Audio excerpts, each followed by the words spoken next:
Into your sanctuary, we've come to adore you, Lord. Into your sanctuary, we've come to adore you, Lord. In adoration and praise, we glorify your holy name. Into your sanctuary, we've come to adore you, Lord.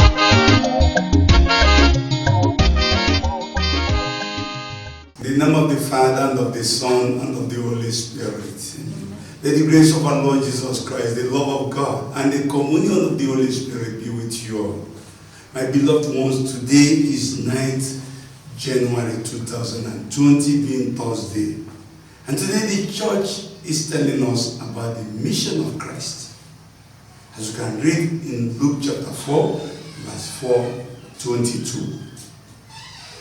We are told that Jesus came to the synagogue as usual to preach to the people and pray with them. And today he opened a chapter in the scroll where it was written, "The Spirit of the Lord is upon me, because he has anointed me to bring good news to the poor, to liberate people in bondage, to open the eyes of the blind, to let your praise go free, and announce the year of God's favor." And the people were marveled at his readings, and all eyes was upon him. And he sat down and told them, "This word is being fulfilled today as you listen to it." And the fulfillment of the mission of Christ, bringing good news to the poor. The mission of Christ is a mission of revolution and crisis. Imagine you bring good news to the poor, people who made them poor will fight back. Imagine you liberate people in bondage, people who kept them in bondage will fight back. Imagine you open the eyes of the blind, people who made them blind will fight back. And imagine you let your praise go free, the people who are oppressing them will fight back. And people who are bringing curses upon the people, when they hear the favor of God upon the people, they will fight back. Mission of Christ is full of crisis. Since the time of John the Baptist, this church has been subjected to violence, and it's only the violence that take it by storm. You can see this mission today be fulfilled as Christ was preaching to the people. In 1 John chapter 4, verse 19, following chapter 5, verse 4, you see, we love God because he first loved us. No person loved God because he discovered, no, God loves us first. And it's the love of God upon us that really motivates us to love God back. And he said, who loves God shall love his brother. You cannot tell me you love God when you don't love your brothers. It's a manifestation that truly you're in love of God. If you love God, you will love all he created. And if you love God, you will love all his works. He's telling you, if you say you love God but you hate your brother, you are a liar. There is no truth in you. So, to love God is to keep his commandments. If you say you love God but you don't keep his commandments, 1 John chapter 2 verse 3 says, there is no truth in you, you are a liar. It's when you love God that the love of God perfects in you. Anyone who believes that Jesus is the Christ, that is the person who is born of God.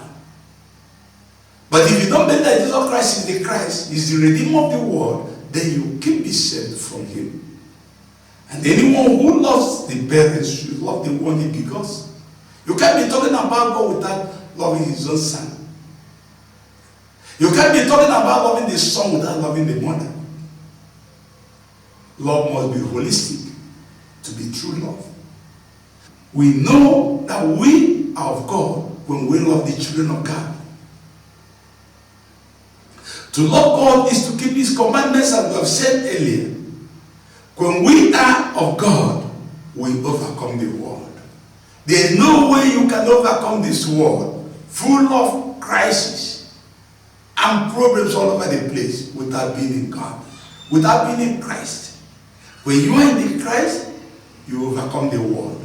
And your victory over the world is your faith in God. So it's this faith in God that really helps you to appreciate and really assess the values of God. Today, Jesus said, as people come to keep the commandments of God, this mission is being fulfilled in them. And the only way that this mission can be fulfilled is by their keeping to the word of God. And all who accepted this word are given the privilege to be children of God. And when you are a child of God, you are heir of God. The psalmist who understood it so well today in Psalm 72 said, all the nations of Asia prosper before you, O Lord. There is no nation who discovers Christ that will not prosper before him. Because it's the truth, it's the life, it's the way. As you can see in John 14:6. And it's the ultimate, the Alpha and Omega. And if you have learned Christ and learned love, automatically, if you live in love, you overcome the world. What is really destroying the world today is hatred. Tribalism, racism, call them anything. That is because you don't love. That you hear the president of a country is not doing well because he doesn't love. That you hear the father of the family is not doing well because he doesn't love. That the mother is not doing well in the house because he doesn't love. When you love, you learn how to give your life for the good of others. And when you learn to give your life for the good of others and for the glory of God, it means you have purity of heart. And you have singleness of purpose. Living your life for the glory of God and for the good of others. And when you live like that, if all of us live like that in this world, there will be peace all over the world. And there will be great development. So my brothers and sisters, haven't heard that the mission of Christ is to bring good news to the poor. Now says that by keeping his commandments. To liberate people in bondage, access it now today by keeping his commandments. To be open, for your eye to be open to know the truth, then keep his commandments and you will access it. To liberate you from bondage, from oppression, look at him today. Keep his commandments. To have the favors of God, keep his commandments.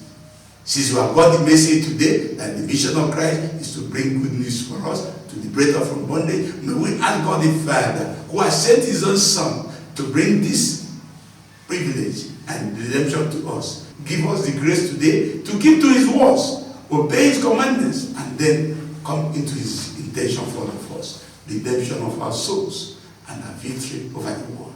We ask God to help us to achieve this through Christ our Lord. May the blessings of Almighty God be upon all of you, in the name of the Father, and of the Son, and of the Holy Spirit. Peace be with you all. We hope to see you again.